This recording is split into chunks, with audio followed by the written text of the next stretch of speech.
¿Cómo están, gente de YouTube? Estamos aquí en un nuevo video. Hoy vamos a reaccionar a 7 misterios sin resolver del océano, ¿ok? De Mundo Creepy.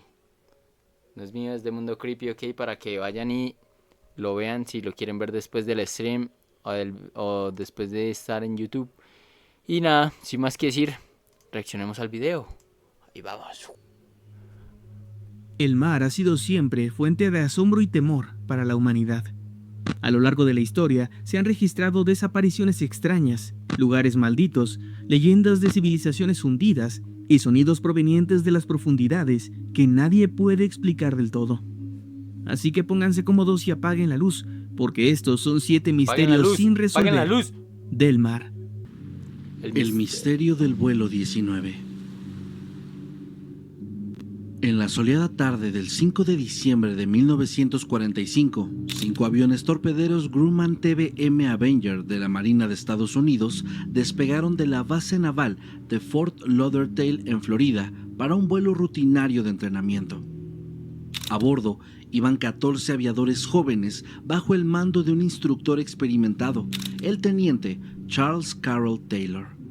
La misión parecía simple: volar hacia el este sobre el océano Atlántico, luego al norte, lanzar prácticas de bombardeo y finalmente volver a casa. El clima era bueno y nada parecía presagiar lo que estaba a punto de ocurrir. Sin embargo, poco después de completar la primera parte de este trayecto, los pilotos empezaron a informar problemas. Taylor, líder de la escuadrilla, comunicó por radio que sus brújulas no funcionaban correctamente y que se habían desorientado. En 1945 no existía el GPS y los aviadores dependían completamente de la brújula y el cronómetro para navegar. Y para empeorar las cosas, Taylor aparentemente no llevaba reloj ese día. Así que, rodeados de cielo y mar uniformes, sin puntos de referencia, los pilotos estaban volando a ciegas sobre el vasto Atlántico. Los mensajes captados revelaban la creciente angustia del teniente Taylor y también de sus hombres, y a medida que el tiempo pasaba, el combustible también estaba disminuyendo peligrosamente. En un momento dado, Taylor anunció un plan desesperado. Cuando el primer avión tuviera menos de 10 galones de combustible, todos tenían que prepararse para aterrizar de emergencia. Se escucharon transmisiones confusas y los aviadores decían cosas como: todo luce extraño, incluso el océano se ve diferente. Era como si el mundo a su alrededor hubiera cambiado. La comunicación entonces se volvió intermitente y fragmentada, hasta que finalmente la estática se tragó las voces. El vuelo 19 desapareció sin dejar rastro sobre el famoso Triángulo de las Bermudas. La pérdida de 5 aviones militares en tiempos de paz activó de inmediato un amplio operativo de búsqueda y rescate. Esa misma noche, un hidroavión Martin PBM Mariner con 13 tripulantes despegó para buscar a los desaparecidos. Pero, trágicamente, poco después de iniciar esta búsqueda, este hidroavión también desapareció del radar. Testigos en un barco cercano reportaron haber visto una explosión en el aire y restos ardiendo que caían al mar, sugiriendo que el avión de rescate pudo haber explotado en pleno vuelo. Nunca se encontraron sobrevivientes ni de los 14 aviadores del vuelo 19 y tampoco de los 13 rescatistas del Mariner. La Marina de los Estados Unidos llevó a cabo una investigación oficial. Inicialmente, el informe concluyó que el teniente Taylor había confundido unas islas pequeñas con los cayos de Florida, llevándolos por error mar adentro, lejos de la costa. Se cree que Taylor, desorientado y con instrumentos defectuosos, dirigió a su escuadrón hacia el océano abierto, hasta que el combustible se les agotó. Los aviones habrían aterrizado forzosamente uno tras otro, hundiéndose en aguas profundas arrastrados por la corriente del Golfo. Sin embargo, la familia de Taylor protestó por ese dictamen que culpaba al piloto, y la Armada modificó el informe final para declarar la causa como desconocida. En cuanto al hidroavión Mariner, se determinó que probablemente había sufrido una explosión accidental en pleno vuelo, esto debido a vapores de combustible, pues estos aviones tenían fama de bombas voladoras por almacenar grandes cantidades de combustible. A pesar de estas explicaciones oficiales, muchas personas quedaron insatisfechas. Se habían enviado decenas de barcos y aviones para rastrear toda el área sin éxito, y en los años siguientes, investigadores y escritores alimentaron la intriga.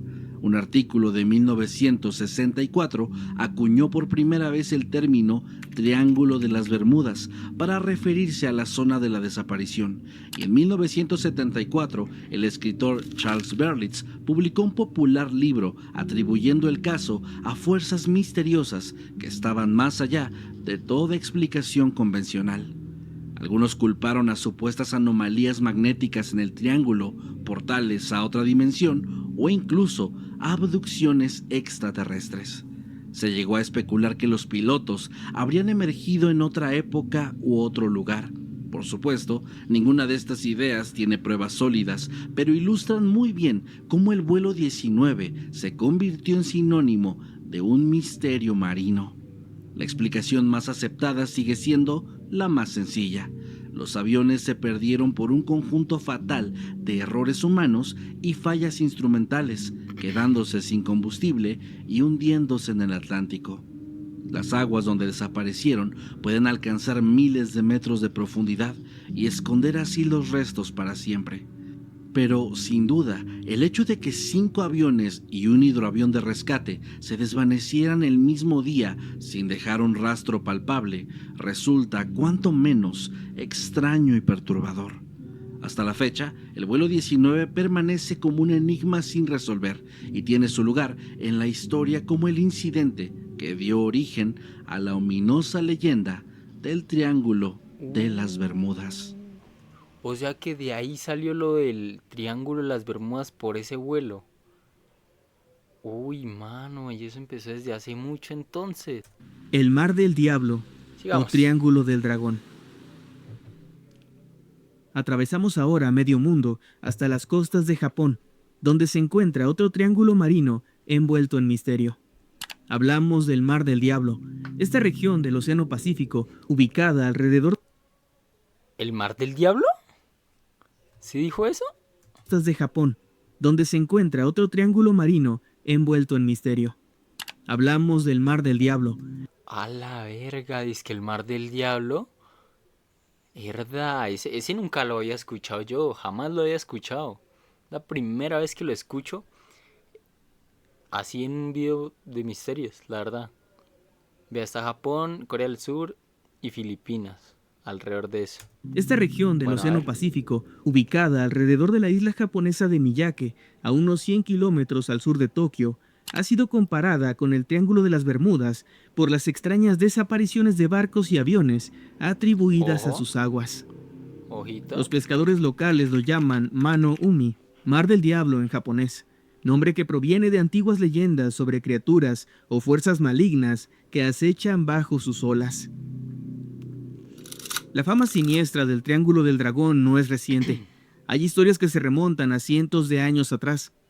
Se dice que en la antigüedad, los marineros japoneses evitaban esas aguas porque, según el folclore, dragones marinos emergían para hundir embarcaciones, de ahí su apodo. Algunos vinculan esta zona con los relatos históricos de los invasores mongoles de Kublai Khan, cuyo intento de conquistar Japón en el siglo XVIII fracasó cuando sus flotas fueron destruidas por tifones. Aunque aquellos tifones fueron fenómenos naturales, en el imaginario popular quedó la idea de que fuerzas sobrenaturales protegían esas aguas. Entre 1950 y 1954, al menos 9 embarcaciones desaparecieron o se hundieron misteriosamente en esta zona del Pacífico. Uy. Estas pérdidas llamaron la atención porque, según reportes de la época, los barcos mantenían comunicación por radio normal.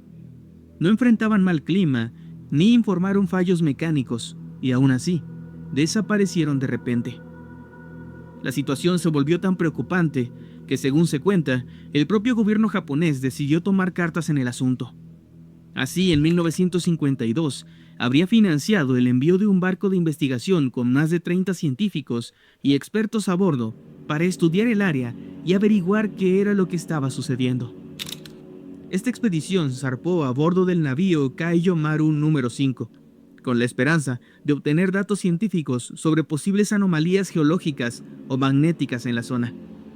Lamentablemente, el destino de esta misión resultó igual de trágico.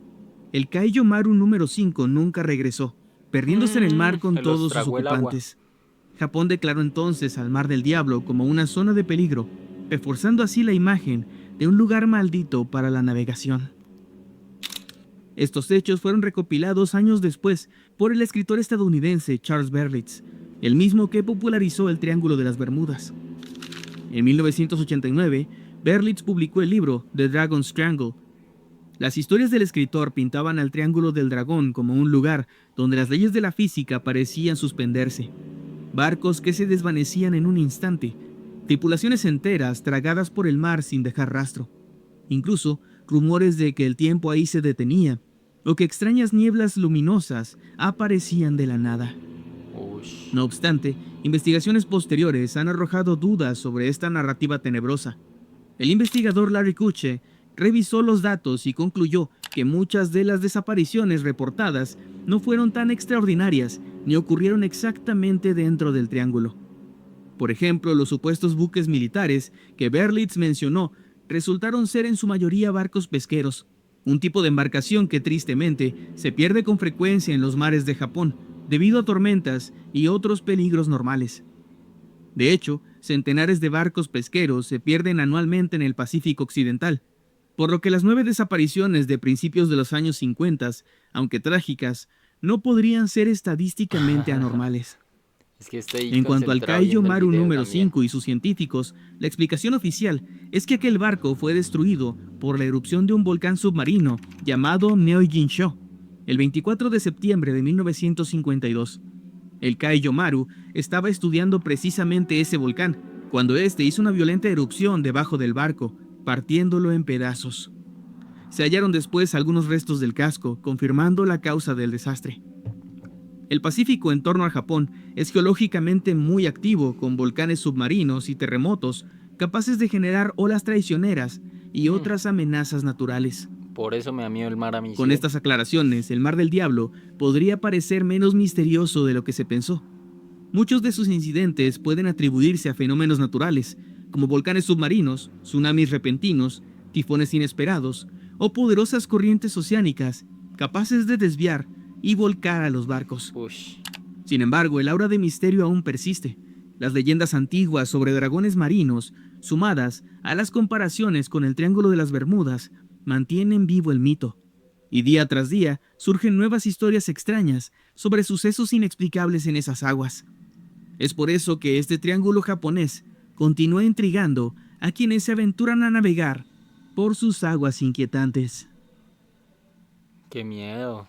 La mayor parte de cosas así que se hunden, que desaparecen y que, o sea, como que desaparecen de la faz de la tierra, pasan en el agua, ¿sí se dan cuenta?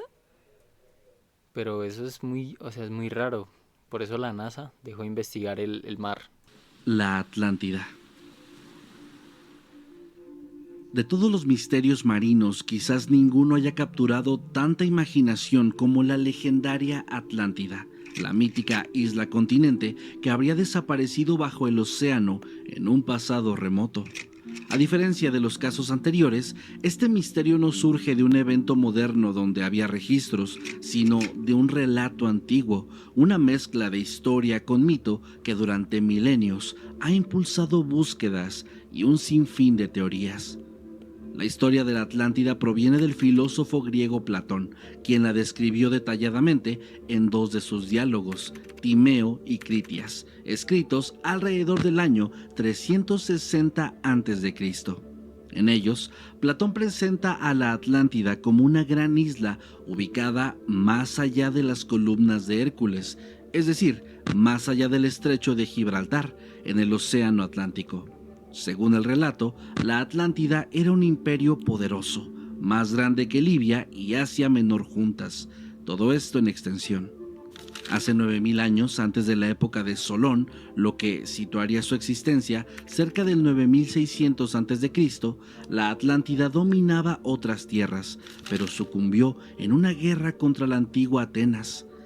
En el clímax de esta historia, los dioses castigaron la arrogancia atlante. En un solo día y una noche terribles, la isla entera se hundió bajo el mar debido a un cataclismo devastador. Tras su desaparición, las aguas quedaron tan poco navegables, llenas de bancos de lodo, dice Platón, que las rutas marítimas hacia el océano exterior quedaron bloqueadas. Y así la Atlántida cayó en el olvido, recordada solo en antiguas crónicas egipcias que, según Platón, fueron transmitidas al legislador griego Solón y de él a Critias, el narrador del diálogo. Platón insistía en que se trataba de una historia real y describió con asombroso detalle la topografía de la isla, su capital con concéntricos anillos de tierra y canales, sus templos relucientes y sus ejércitos. Toda esta riqueza de información llevó a muchos lectores a creer que Atlántida tenía que haber sido real, y a lo largo de los siglos ha habido incontables especulaciones sobre cuál es su localización, y también se ha hablado sobre si existe o no. Sin embargo, desde el principio también hubo quienes interpretaron la narración como una alegoría filosófica. En épocas más recientes, especialmente a finales del siglo XIX y durante el Romanticismo, la Atlántida volvió a capturar la atención popular. Investigadores aficionados y escritores comenzaron a identificar este lugar con todo tipo de sitios reales. Una teoría bastante aceptada entre algunos científicos es que la leyenda de la Atlántida podría haber sido inspirada por la catástrofe de la isla de Tera, en el mar Egeo. Tera albergó una próspera civilización ligada a la Creta minoica y hacia 1600 a.C. fue arrasada por una gigantesca erupción volcánica que hundió gran parte de la isla bajo el agua. Es fácil entonces ver los paralelos, una sociedad avanzada destruida casi de la noche a la mañana por un desastre marítimo. Aunque los tiempos no coinciden con lo dicho por Platón, es posible que la historia de aquella erupción, transmitida a través de mitos, llegara deformada hasta la época de Platón. No obstante, la investigación arqueológica evidencias de una Atlántida histórica, tal como Platón la describía.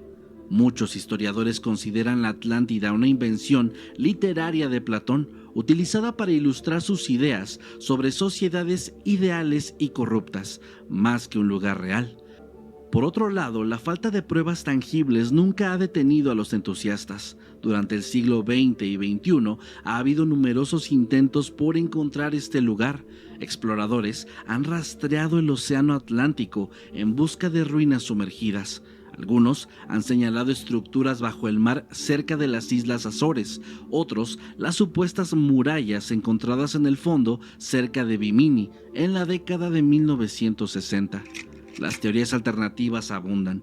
Algunas pintan a Atlántida como una civilización extremadamente avanzada, quizá con tecnologías que superarían incluso a las actuales, obtenidas de fuentes misteriosas. Y hay quienes hablan de cristales de energía, máquinas voladoras antiguas e incluso la influencia de seres de otro mundo en los atlantes, presentando a este lugar casi como una sucursal de una civilización alienígena muy antigua. En el terreno de la ciencia, la idea más razonable es que Platón utilizó elementos de catástrofes reales para dar verosimilitud a su relato, pero la Atlántida en sí sería un lugar ficticio. Aún así, es notable cómo su historia resuena. Prácticamente cada año surge alguna noticia de que por fin encontraron la Atlántida, pero hasta ahora este lugar sigue sin ser descubierto y sigue siendo uno de los grandes misterios del mar. La isla fantasma de Jai, Brasil.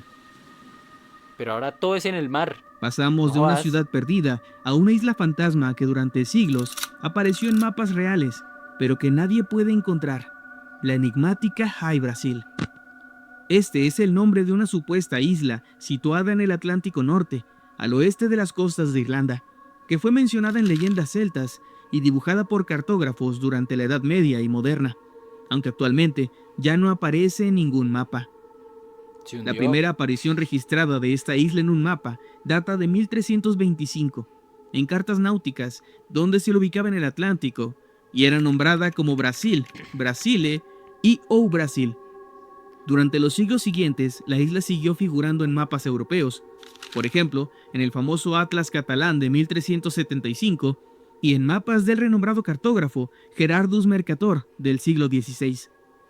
Usualmente se le representaba como una pequeña isla redonda, a veces partida en dos, situada aproximadamente a 320 kilómetros al oeste de Irlanda.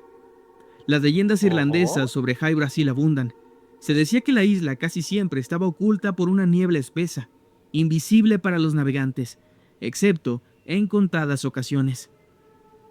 Una vez cada 7 años, según el mito, la niebla se disipaba y la paradisíaca isla se dejaba ver brevemente en el horizonte, pero aún en esos momentos resultaba imposible alcanzarla. Si algún barco se aproximaba, volvía a ser envuelta por las brumas y desaparecía como un espejismo. Uy. High Brasil era descrita como una tierra fértil y utópica. Algunos la llamaban la isla de la eterna juventud o la isla de la bienaventuranza, donde reinaba la abundancia y sus habitantes gozaban de una increíble longevidad. Los cuentos locales hablaban de que ahí vivían sacerdotes o monjas sabios con conocimientos ancestrales, custodiando secretos milenarios alejados del mundo. También circulaban relatos un poco más pintorescos. Uno de ellos afirmaba que la isla estaba habitada por conejos gigantes y oscuros, y también por un mago solitario que residía en un castillo de piedra. Estas últimas descripciones provienen de supuestos testigos que juraron haber estado en la isla. Hacia finales del siglo XV, al mismo tiempo que Cristóbal Colón buscaba tierras occidentales, marineros de la ciudad inglesa de Bristol realizaron varios viajes en busca de esta isla. Se tienen registros de expediciones en 1480 y 1481 que zarparon a la izquierda de Bristol, es decir, hacia el Atlántico Oeste, con la esperanza de encontrar esta tierra legendaria. De hecho, documentos de 1498 indican que durante 7 años los navegantes de Bristol habrían estado buscándola sin éxito. El testimonio más famoso data de 1674. Aquel año, el capitán escocés John Nisbet afirmó que durante un viaje de Francia a Irlanda, divisó High Brasil y desembarcó en ella. Según su relato, pasó un día explorando la isla y se encontró en efecto con una tierra idílica. Habría conocido a un anciano sabio que le entregó monedas de oro y plata. Nisbet describió la isla como habitada por grandes conejos negros y por un solo hombre que vivía en un castillo, lo cual coincidía con las leyendas. Poco después, otro capitán llamado Alexander Johnson también aseguró haber llegado a High Brasil y corroboró la presencia de los misteriosos conejos gigantes y de un hechicero. Estas historias se divulgaron en la época, alimentando la creencia de que la isla no era solo un mito, sino un lugar real, aunque difícil de encontrar. A pesar de estas afirmaciones, la comunidad cartográfica fue perdiendo la fe en la existencia de la isla conforme avanzaba el tiempo. A medida que los mapas se volvieron más precisos en el siglo XVIII, High Brasil fue desapareciendo de ellos. El último mapa conocido que la incluye data de 1865, donde aparece marcada como Brasil Rock. Para entonces, muchos la consideraban ya simplemente una leyenda. Sin embargo, hubo un último avistamiento registrado en 1872, cuando supuestamente algunos marinos aseguraron haberla visto en el horizonte antes de que se desvaneciera nuevamente. Una teoría sugiere que High Brasil podría haber sido un banco submarino que en el pasado remoto estuvo sobre el nivel del mar. De hecho, en 1862 se descubrió un banco de arena en el Atlántico a unos 200 kilómetros al oeste de Irlanda, que se encuentra a solo 200 metros de profundidad bajo la superficie. Poco después, en 1870, un científico sugirió ante la Sociedad Geológica de Irlanda que este banco de arena podría ser la raíz de la leyenda de High Brasil, que quizás hace miles de años, cuando el nivel del mar era más bajo, esta zona era visible, pero después de la última glaciación, quedó sumergida. Otra explicación posible para los avistamientos de esta isla es que en ciertas condiciones atmosféricas se pueden tener espejismos conocidos como Fata Morgana, que pueden hacer aparecer objetos o tierras en el horizonte que en realidad están más allá de la curvatura de la Tierra. Los navegantes que reportaron haber visto High Brasil quizás vieron refracciones de la luz que eran proyectadas desde islas distantes en forma de tierra. Sumando esto a la predisposición de creer en la existencia de la isla, pudieron haber interpretado un espejismo, como la legendaria Isla Fantasma. Por supuesto, las teorías sobrenaturales también existen, y hay quienes creen que High Brasil es un lugar real, y que está encantado, o que se mueve, o existe en un plano paralelo al mismo tiempo. Hoy en día esta isla sigue siendo un enigma histórico. No hay restos físicos que corroboren su existencia, pero su presencia constante en los mapas durante más de 500 años indica que para muchas personas era algo más que un mito. Por ahora, la niebla parece seguir envolviendo a esta isla, sin dejar claro si alguna vez existió, o si solo es un espejismo colectivo que duró varios siglos. Uy, duro, ¿no? Objetos submarinos no identificados. A ver, a ver, a ver. Cuando hablamos de fenómenos inexplicables en el mar, no solo nos referimos a islas interdimensionales o a barcos perdidos. También existen otro tipo de misterios que involucran luces extrañas y objetos inexplicables. Nos adentramos ahora en el territorio de los llamados OSNIs, es decir, objetos submarinos no identificados, también conocidos en inglés como USOs. En esencia, son el equivalente marino de los ovnis, Uy, cosas vistas en el agua que no han podido ser identificadas y que a menudo se asocian con lo desconocido o potencialmente extraterrestre. Existen registros de fenómenos extraños bajo las aguas desde mucho antes que el fenómeno ovni cobrara fuerza a mediados del siglo pasado. Marineros antiguos ya hablaban de luces fantasmales en el mar, y no faltan crónicas de barcos que vieron resplandores verdes o blancos moviéndose bajo la superficie en noches oscuras. Por ejemplo, en 1879, en el Golfo Pérsico, la tripulación del buque británico Vulture, al mando del comandante E. Pringle, observó durante la noche unas enormes ondas luminosas que estaban en el agua y que se movían a gran velocidad, formando lo que describieron como una rueda gigantesca de luz que estaba girando bajo la superficie. En febrero de 1960, la Armada Argentina vivió un incidente inquietante en el Golfo Nuevo, cerca de la costa patagónica. Detectaron lo que pensaron que eran 2 submarinos sumergidos y durante 2 semanas los persiguieron insistentemente, pues maniobraban de forma extraña. A cada intento de localizarlos, estos submarinos mostraban capacidades increíbles. Se desplazaban con rapidez, cambiaban de rumbo con agilidad y parecían sumergirse a profundidades que eran mayores que cualquier otro submarino conocido antes pudiera soportar. En un inicio sospechaban que podrían ser submarinos soviéticos operando encubiertos, pues estábamos en plena Guerra Fría, pero las prestaciones observadas superaban lo humanamente posible para la ingeniería de esa época. Incluso 8 meses antes, la Armada Argentina había tenido otro encuentro, donde buzos describieron un objeto bajo el agua que tenía forma de pez plateado y un gran tamaño, además con una especie de aleta vertical que también se había escapado. Al final, nada se capturó y oficialmente no se identificó la causa.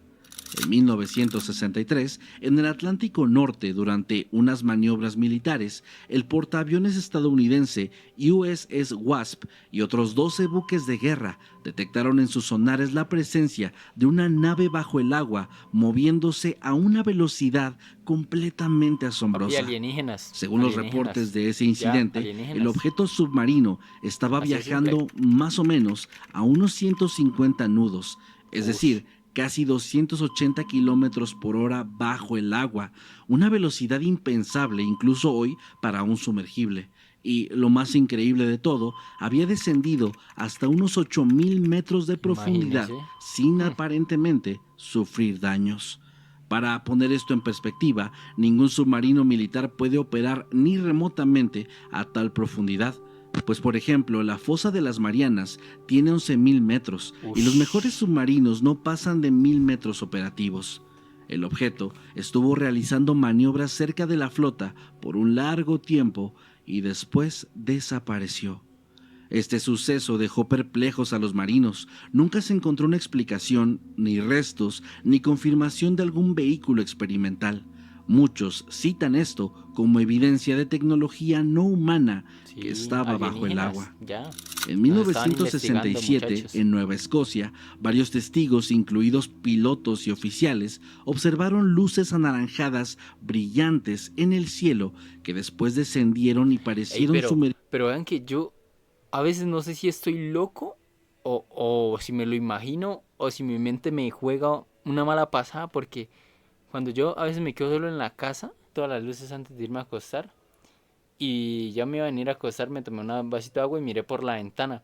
Y claro, yo miro por la ventana y se ve, o sea, la ciudad a lo lejos y así pues las montañas y todo eso.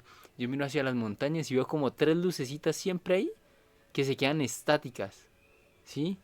Entonces yo me pongo a analizar bien y al día siguiente yo agarro y miro y veo que las donde estaban las luces hay pura montaña, no hay ni casas ni nada de eso. Las casas están más abajo, por ejemplo, aquí está en la montaña, aquí fue donde vi las luces y aquí, justo por aquí, están las casas. Entonces, o sea, se me hizo raro eso. Y claro, y al día siguiente yo dije, bueno, vamos a mirar si es verdad otra vez. Y muchachos, estaban las mismas tres luces. No sé si mi cerebro me estaba jugando una mala pasada o es que hay algo allá en esa montaña o antenas o no sé. O una antena, pero es que yo he de creer que la antena la ponen como un poquito más cerca donde están las casas y todo eso, ¿no? Porque para que la pongan cerca a la punta de la montaña es muy raro.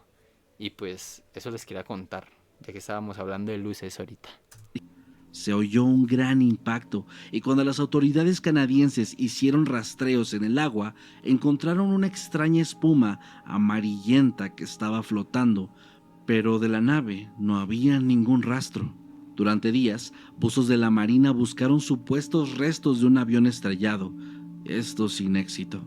Hasta hoy, se especula que fue un ovni que cayó al mar, convirtiéndose así en un OSNI al escapar bajo el agua. Ojo. En 1969, en la costa de Murcia, España, la tripulación de un pesquero español capitaneado por Francisco Simó vivió momentos de Ey, terror. ¿se dan cuenta que casi todo pasó antes del año 2000? Siempre es como en el 1000, en el 100, en el 1080 y algo. Y así siempre pasó del 2000 hacia atrás. La mayoría de cosas, ¿eh? Porque hay avistamientos que han sido del 2000 para adelante también, ¿eh? Y pues eso. O sea, se me hace raro, ¿no? Que la mayoría de cosas hayan sido siempre en esos tiempos. Es que ahorita como hay más tecnología, yo creo que sería más fácil captar algo así, ¿no? ¿O no? ¿O yo estoy loco? Bueno, continuemos. Una noche cuando algo, bajo el agua, enganchó sus redes y comenzó a arrastrar el barco mar adentro con una fuerza descomunal. Los marineros apenas pudieron cortar las redes a tiempo y así evitaron el hundimiento. Dieron entonces aviso a las autoridades y la Armada Española envió buques al rescate, pero el misterioso ser u objeto ya había desaparecido en las profundidades. Se barajó la posibilidad de que fuese un submarino extranjero, pero nuevamente la potencia exhibida y la invisibilidad del objeto, que nunca emergió, lo convirtieron en un caso OSNI en toda regla. En 1965, en Chile Antártico, personal de bases chilenas, argentinas y británicas vieron juntos una rueda luminosa que estaba moviéndose bajo el mar helado. Ese mismo año en Australia se divisó un objeto cilíndrico emergiendo brevemente frente a la costa de Queensland. En Dinamarca, en 1967, dos jóvenes vieron caer algo al mar y después se recuperó un residuo extraño en la playa, una especie de lodo metálico. Si bien es cierto que muchos de estos avistamientos podrían ser explicados con fenómenos de bioluminiscencia, otros son simplemente inexplicables. Pero ¿por qué va tan rápido? Aunque existen muchos más casos y testimonios de avistamientos, cabe mencionar que oficialmente nunca se ha creado una investigación tan extensa sobre OSNIs como la hubo sobre OVNIs. Por ejemplo, el proyecto Libro Azul en Estados Unidos se enfocó en fenómenos aéreos, pero no marítimos. Las fuerzas navales tienden a manejar estos incidentes en silencio, archivándolos si no afectan la seguridad inmediata. Así que el tema OSNI ha quedado un tanto olvidado, incluso por aquellos que se dedican a investigar fenómenos extraños. Y hay mucha gente que hace eso. El abismo de Challenger y sus habitantes. El abismo de Challenger en la fosa de las Marianas es el punto más profundo conocido de los océanos de la Tierra, donde el mar alcanza unos 11 kilómetros de profundidad bajo la superficie. Para imaginarlo, pensemos que si colocáramos el monte Everest en el fondo de la fosa de las Marianas, su cima aún estaría sumergida bajo más de 2 kilómetros de agua. Osh. El abismo de Challenger debe su nombre al barco británico HMS Challenger, que en 1875 realizó las primeras mediciones de profundidad de esta fosa durante una expedición científica pionera. Desde entonces se supo que este lugar, cerca de las Islas Marianas en el Pacífico Occidental, era el abismo oceánico por excelencia. Las condiciones en el fondo son inimaginables. Hay oscuridad total, temperaturas cercanas al punto de congelación y una presión de aproximadamente 1.100 atmósferas. Esto equivale a soportar el peso de 1.100 kilogramos por cada centímetro cuadrado. Durante décadas, los científicos incluso dudaban que pudiera existir vida multicelular a tal profundidad. Se pensaba que quizás solo microorganismos extremófilos aguantarían vivir ahí. La primera sorpresa vino en 1960, cuando el batiscafo Trieste, tripulado por Jacques Piccard y por Don Walsh, logró una hazaña histórica de descender al abismo del Challenger. Al tocar el fondo fangoso a unos 10.916 metros, sus ocupantes miraron por la ventanilla y reportaron haber visto lo que parecía un pez plano, parecido a un lenguado, moviéndose lentamente, y también un par de crustáceos. Ey, pero ¿saben qué? Yo vi un dato donde los peces a esa profundidad, donde no llega la luz ni un rayito de luz, son ciegos. Todos los animales ahí son ciegos. Cuando pasa eso que no les llega ni un rayo de luz, el cuerpo se adapta y se vuelven ciegos, y todos los otros sentidos como que empiezan a desarrollarse más para ellos saber dónde están, cómo guiarse y todo eso. Aquel reporte causó revuelo. Con el tiempo, algunos científicos cuestionaron esta observación, ya que era posible que los exploradores se confundieran y creyeran ver un pez, cuando en realidad podría ser alguna otra cosa. Aún así, el sumergible demostró por primera vez que había formas de vida incluso en la fosa, pues se encontraron restos de pequeños camarones o anfípodos en la muestra de sedimentos que recolectaron. Sus camarones Pasaron muchas décadas hasta que el abismo del Challenger fue visitado de nuevo. En el año 2012, el cineasta y explorador James Cameron descendió en solitario en un sumergible especialmente diseñado. Ahí confirmó que el fondo es un desierto frío y silencioso, con un paisaje de sedimentos grises finos. Cameron no vio peces, pero sus cámaras registraron organismos diminutos. Pero el hallazgo quizás más comentado de esta inmersión, sin embargo, no fue una criatura misteriosa, sino algo tristemente mundano.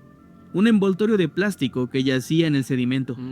Evidencia de que la huella humana había llegado al punto más recóndito del océano. En años más recientes, exploradores como Víctor Vescovo, en 2019, confirmaron que incluso en el abismo del Challenger existe vida adaptada a condiciones extremas. Se hallaron microbios quimiosintéticos que sobreviven sin luz, alimentándose de compuestos químicos en el fondo. También se encontraron genofióforos, enormes amebas unicelulares de hasta 10 centímetros. Entre los habitantes más sorprendentes está el pez caracol de las Marianas, un pequeño pez gelatinoso y transparente, registrado a unos 8.000 metros de profundidad. Considerado como el pez que vive a mayor profundidad, pues más allá de esa marca, la vida conocida se reduce a invertebrados como camarones, gusanos, anémonas y microbios. Aún así, cada expedición sigue descubriendo cosas nuevas. En 2016 se captó un misterioso sonido apodado biotwang, posiblemente de una ballena no identificada o algún pez abisal. Menos de 20 personas han podido descender físicamente a este abismo, y la mayor parte de la fosa permanece sin explorar. Los pocos seres que conocemos que habitan este sitio son muy pequeños, pero increíblemente resistentes. El abismo de Challenger sigue siendo uno de los grandes enigmas de la humanidad, y no por razones paranormales, sino por lo poco que sabemos actualmente sobre el verdadero fondo del mar. Los sonidos, Tren y Julia. Tren y Julia. Durante la Guerra Fría, Estados Unidos desplegó una red de hidrófonos submarinos ultrasensibles llamados SOSUS, destinados a detectar submarinos soviéticos a través de sus ruidos en el océano. Pero a partir de los años 90, con la Guerra Fría acabada, esta red comenzó a ser utilizada con fines científicos por la Administración Nacional Oceánica y Atmosférica para monitorizar sonidos naturales del océano, volcanes submarinos, movimientos de hielo, cantos de ballenas, entre otras cosas. Fue así que descubrieron una serie de sonidos no identificados de un gran alcance. El más famoso es el llamado blob, que resultó ser probablemente el sonido de un enorme iceberg resquebrajándose, según análisis posteriores. Pero hay otros que han permanecido más enigmáticos por un tiempo. Train o Tren se grabó el 5 de marzo de 1997. El nombre se debe a que, al acelerar la grabación, el sonido recuerda al ruido rítmico de un tren sobre rieles. Fue detectado por el SOSUS en el Pacífico Ecuatorial Sur y los técnicos del NOAA lo localizaron cerca del Mar de Ross, en la Antártida, próximo al Cabo Adare. Básicamente es un zumbido continuo y poderoso cuya frecuencia va cambiando ligeramente, asemejándose a ese sonido distante de un tren en la noche, solo que bajo el agua. Train duró varios minutos y fue lo bastante intenso como para ser captado por múltiples hidrófonos a miles de kilómetros de distancia. En aquel momento no se supo qué lo causó y no había registrado algo idéntico antes. Julia, por su parte, se registró el 1 de marzo de 1999. Ese nombre se dice que se le dio porque algunos ingenieros comentaron que sonaba como una voz femenina ahogada que pronunciara Julia, lo que aumenta lo espeluznante de este asunto.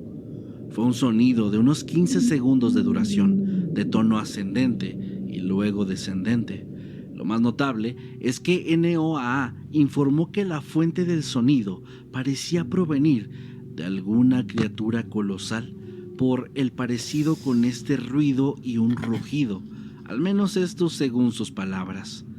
Julia fue lo suficientemente potente para ser detectada en todo el sistema de hidrófonos del Pacífico, lo que significa que tuvo que ser un evento acústico realmente grande. Sí. Mediante triangulación aproximada, situaron el origen del sonido entre el estrecho de Bransfield y el Cabo Adare, es decir, en aguas cercanas a la Antártida, al margen del Mar de Ross, más o menos en la misma región general que Train. Al reproducir Julia a mayor velocidad, se podía escuchar un bramido extraño, gutural, que llevó a algunas mentes creativas a imaginar que podría ser el llanto de una criatura marina gigantesca y desconocida. De ahí surgió la leyenda de la supuesta bestia Julia, un monstruo que habría emitido ese sonido y que se ocultaría en las profundidades. Y así durante algunos años, Tren y Julia y otros sonidos más fueron debatidos intensamente. De hecho, fue la falta de datos inmediatos la que avivó la especulación. En internet circulaban incluso historias falsas. Por ejemplo, se llegó a decir que satélites de la NASA habían fotografiado una enorme sombra bajo el agua coincidiendo con el sonido Julia, insinuando así una criatura del tamaño de una ciudad. Con el paso del tiempo, los científicos han ido inclinándose por explicaciones más naturales. NOAA posteriormente declaró que el sonido Train tiene las características de señales producidas por hielos antárticos que se están moviendo.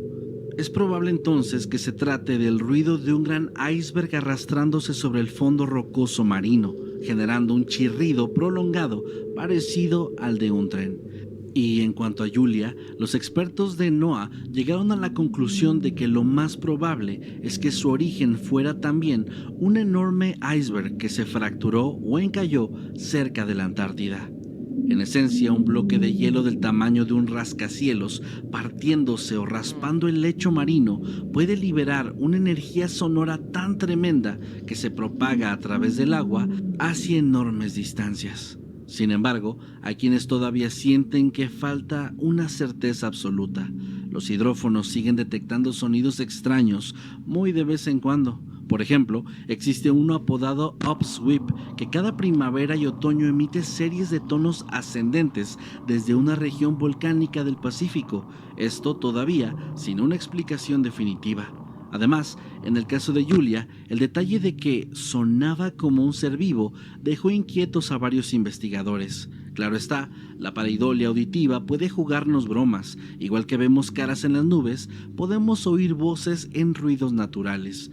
Pero algunos entusiastas de los misterios señalan que no conocemos todas las especies marinas, que Es tal verdad. vez Julia podría haber sido, hipotéticamente, el canto de una gigantesca especie de ballena todavía no descubierta. Sí, puede En un ser verdad océano eso. tan vasto, todavía podrían existir criaturas inusuales en zonas todavía inexploradas. Y aunque la explicación más lógica apunte al hielo y a la geología, esos extraños sonidos captados en el fondo del mar siguen fascinando al mundo, ya sean sonidos naturales de iceberg colosales o las voces desconocidas de seres que nos siguen llamando desde las profundidades. ¿Cómo les pareció el video? La verdad, cada día se puede aprender algo nuevo, ¿sí pillan? Cada día se puede aprender algo nuevo. Díganme si les gusta este contenido, este tipo de videos también, para ver si seguimos haciendo más. Y pues, nos vemos en la próxima. Dejen un like y vuélvanse conspiranoicos como yo.